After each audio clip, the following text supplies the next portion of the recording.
Naiknya harga kebutuhan pokok di sejumlah wilayah di Jawa Timur menjadi keresahan masyarakat, terutama mungkin masyarakat yang berpenghasilan rendah. Hal tersebut juga tentunya menjadi perhatian pemerintah dengan melakukan berbagai macam upaya, salah satunya juga operasi pasar murah. Namun apakah solusi tersebut cukup untuk bisa membantu adanya kenaikan harga pokok dan juga fenomena-fenomena ini? Untuk membahasnya, kita akan menghadirkan di hadapan Anda, beliau adalah narasumber kami selaku akademisi dan juga pengamat ekonomi dari Universitas Surabaya. Hadir bersama kami di sambungan virtual Bapak Bambang Budiarto. Selamat sore Pak Bambang. Selamat sore Mas Brian, selamat sore Mbak Kansa. Baik, terima kasih banyak Pak Bambang sudah hadir di Jawa Timur hari ini. Berbicara terkait kenaikan harga bahan pokok ini mungkin yang lagi banyak dibicarakan oleh masyarakat belakangan terakhir ini. Menurut Pak Bambang sebagai pengamat ini, melihat faktor utama dari kenaikan harga ini kira-kira seperti apa, Pak?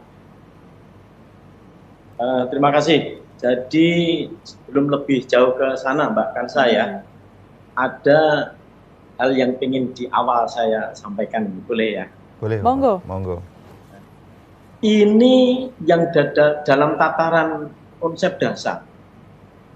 Ini yang disebut sebagai kegagalan pasar, market value. Jadi barangnya ada, kan barangnya nggak ada, tidak ada kelangkaan kan di situ tadi ya. Betul. Barangnya ada, tapi daya beli masyarakat itu tidak bisa menyentuh harganya, kan itu yang terjadi.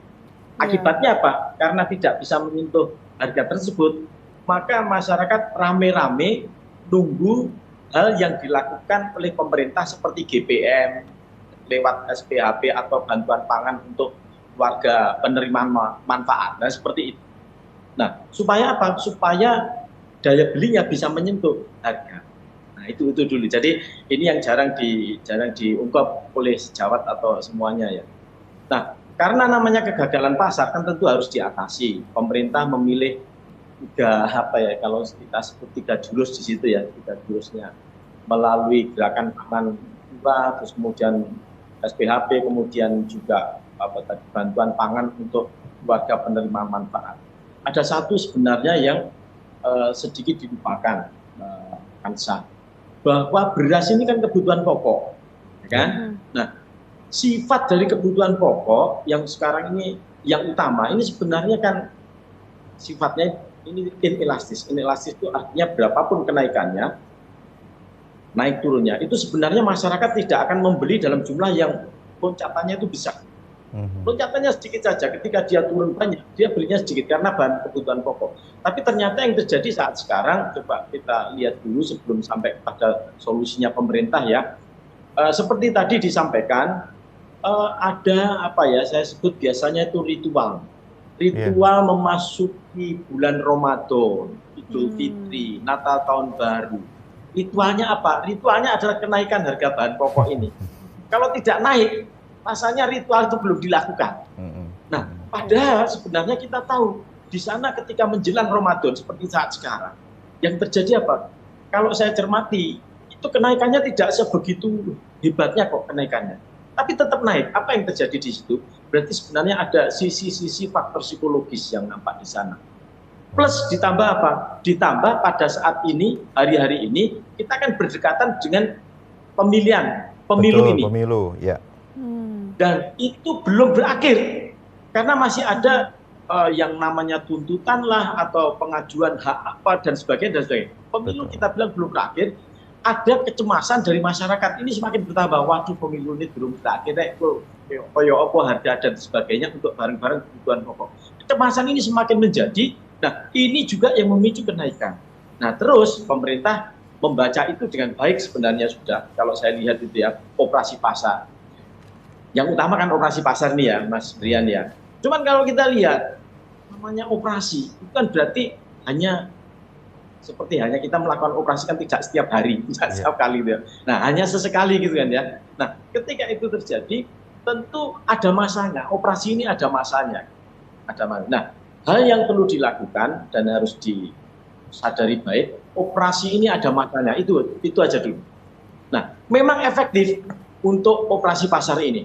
Efektif dan ditunggu masyarakat banyak. Buktinya di beberapa kota, kabupaten tadi, kehadiran dari operasi pasar itu kan selalu ditunggu. Kira-kira sementara seperti itu, Mas Brian. Baik, baik Pak Bambang. Artinya tadi banyak faktor dan salah satunya adalah market failure atau kegagalan dari pasar itu sendiri, di mana memang ketersediaan ada namun daya beli masyarakat kurang dan upaya untuk sebagai operasi pasar dilakukan pemerintah ini merupakan jangka pendek. Nah, kalau kita melihat dari alasan pemerintah mengatakan katanya cuaca ini yang membuat gagal panen dan lain sebagainya, lalu juga mungkin ada yang sedang menimbun banyak barang sehingga beberapa stok dari Bulog tidak diberikan kepada pasar tertentu dan sebagainya, Pak. Apakah hal tersebut memang menjadi salah satu alasan utama atau seperti apa kalau Pak Bambang memandangnya, Pak? Jadi kalau kita lihat satu demi satu ya, mari kita identifikasi satu. Maka akan ada dua faktor dulu, faktor ekonomi dan faktor non ekonomi. Jadi faktor ekonomi ya kayak tadi yang kita sebut misalnya apa tadi?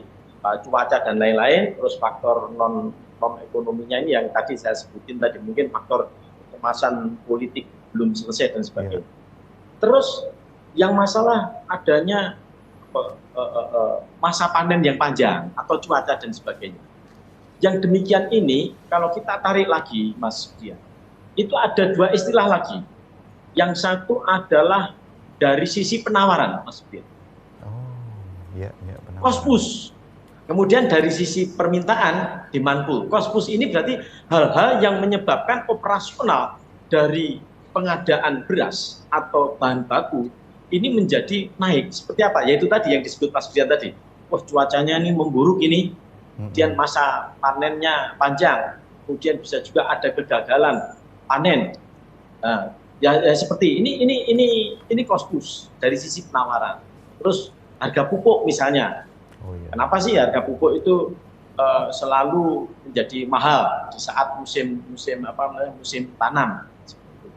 Terus ada demand pull dari sisi permintaan. Dari sisi permintaan ini kalau sepanjang pengamatan saya, ini sebenarnya tidak naik sebegitu menakutkannya. Karena di tempat kita saat sekarang ini memang sekitar 2 minggu ya, ini menjelang Ramadan kalau nggak salah ya, 2 mingguan ya, sekitar 2 minggu. Idealnya ya sekitar kira-kira seminggu kurang ini baru permintaan itu tinggi, tapi permintaan ini bukan karena mereka itu butuh, bukan. Jadi bukan, waduh aku butuh beras deh, bukan. Yang harus dikonsumsi, bukan itu. Tapi untuk siap-siap, berjaga-jaga. Nah, jadi bukan faktor yang sangat berat untuk diantisipasi. Kira-kira seperti itu, Mas Brian. Oke, baik. Baik. Kemudian Bapak melihat kenaikan harga bahan pokok yang juga mungkin ini terdiri dari banyak komoditas begitu ya yang mengalami kenaikan harga. Nah, ini dari masyarakat sendiri melihatnya dan juga mungkin untuk mengambil sikap seharusnya seperti apa, Bapak? Melihat juga mungkin faktor-faktor yang Bapak sebutkan tadi mungkin juga kebanyakan sudah dipahami oleh masyarakat. Lalu bagaimana untuk menyikapinya? Sebenarnya apa yang dilakukan masyarakat ini saling tunggu saling lihat. Begitu lihat tetangganya ikut ngantri, ada dengar berita besok operasi pasar ya, akan ikut. Nah, seperti itu. Ini yang sebenarnya tidak perlu sebegitu menakutkannya. Karena kenapa sekali? Stoknya itu ada, stok berasnya itu ada. Baik kita masuk ke pasar modern ataupun pasar tradisional ada, hanya saja harganya yang menjadi tinggi. Nah, harga tinggi itu dipicu oleh banyak faktor tadi, non ekonomi juga ini berkontribusi politik. Nah, maka yang sebenarnya dilakukan adalah satu, tenang. Nah, itu loh, tenang disik ya, seperti itu. Nggak usah langsung pasti ikut-ikutan. Jumlah kan tidak setiap hari itu ya butuh beras 5 kilo. Karena selalu yang disebut tadi saya lihat 1 kilo. Nah, jadi tenang dulu. Tenang, hitung kecukupannya berapa, sehingga ini juga sikap yang seperti ini, perilaku seperti ini akan memudahkan pemerintah dalam pengambilan keputusan lebih lanjut. Nah, kalau masyarakatnya dibuat dalam situasi bingung terus pemerintah, jadinya juga tidak menutup kemungkinan ikut bingung. Makanya yang perlu kan ada tenang dulu, tidak perlu langsung terpengaruh dengan adanya operasi pasar. Ya, iya, iya. Berarti kepanikan ini jadi faktor juga yang cukup membingungkan pemerintah juga dengan adanya masyarakat yang panik ini. Pak Bambang, kalau kita bisa akhirnya membaca setiap tahun akhirnya sebenarnya ritmenya sama, mau ke libur panjang atau mau ke tempat apa acara-acara besar keagamaan seperti Ramadan dan sebagainya itu akan harga itu akan naik. Lalu sebenarnya harusnya seperti apa sih Pak jangka panjang supaya mungkin ya kalau memang kita bisa bermimpi harga-harga tersebut tidak naik di acara-acara besar itu seperti apa nanti ke depannya harusnya kita lakukan? Begini, Brian, saya malah berpikir kalimat tadi agak berbeda dengan Mas Brian, Iya, gampangnya iya. gitu. Jadi kan bagaimana supaya harga tadi tidak naik kan gitu tuh Iya, ya. betul. Kalau saya berpikir kenaikan itu mesti ada, Mas Brian. Pasti ya. Nah, Malah kenaikan itu harus mesti ada, ada. ya. Kenapa? Karena banyak pihak itu menginginkan adanya kenaikan untuk menjaga perputaran roda pergerakan ekonomi ini. Petani ini ngesak nih Mas Dian, nggak pernah naik bu harga nih. Nah seperti itu. Ya. Jadi sisi ini selalu tubruk-tubrukan kan. Petani kasihan nggak pernah naik. Sing dipikirkan masyarakat terus. Nah itu yang terjadi. Akhirnya maka ada istilah inflasi itu bukan kita tarik supaya tidak naik, tapi dikendalikan kan itu. Nah yang penting kalau digarisbawahi Mas Dian itu adalah bagaimana kita bisa mengendalikan harga tersebut. Jadi intinya di situ, bukan membuat ini tidak naik. Kalau naik saya pikir masih diperlukan. Supaya apa? Supaya terjaga pergerakan. Yang distributor, apa nanti gaji karyawan dan sebagainya kan juga perlu naik juga. Betul, pada titik tertentu. Nah, kira-kira seperti itu Mas Fian. Oke.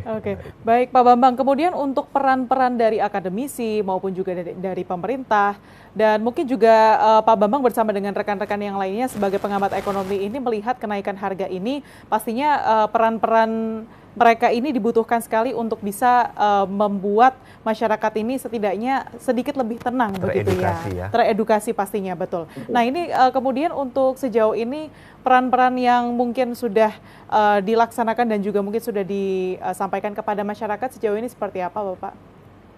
Jadi kalau di kita tentu saja sesuai dengan Tridharma gitu ya. Jadi kita ini kan sesuai Tridharma ya tentu melalui pengabdian yang utama kalau di sini ini. Kita banyak agenda, Mbak Kansa ya, agenda-agenda di kita itu baik dalam agenda itu untuk pembelajaran, untuk penelitian, ini bersinggungan dengan hal tersebut.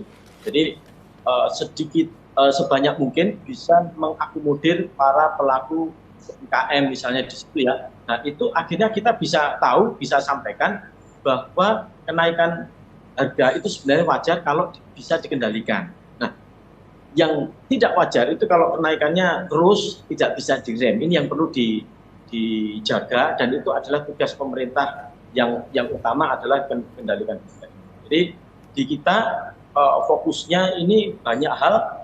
Kalau yang terkini, kalau di tempat kita ya, ini kan ada yang namanya MBKM, Mbak. Jadi Merdeka Belajar Kampus Merdeka, salah satu agendanya itu kan dia bisa untuk terjun langsung ke masyarakat di beberapa mahasiswa di beberapa mata kuliah sesuai pembelajaran agendanya. Ini sangat banyak kalau di tempat kita itu terjun ke masyarakat. Jadi yang dilibatkan, yang terlibat itu tidak hanya dosennya tapi mahasiswanya juga. Baik Pak Bambang Budiarto, terima kasih banyak hari ini. Banyak sekali masukan yang bermanfaat untuk kami masyarakat bagaimana menyikapi supaya tidak panik, lalu juga mungkin melihat solusi-solusi yang diberikan, faktor-faktor apa yang bisa dipahami juga. Mudah-mudahan ini jadi persiapan kami menuju ke hari Ramadan nanti dan mudah-mudahan juga kita bisa bincang lagi sama Pak Bambang lebih panjang lagi. Matur nuwun Pak Bambang, sehat selalu. Ya. Selamat kembali beraktivitas. Mas Brian, Mbak Kansa, selamat sore. Selamat sore Pak Bambang. Terima kasih.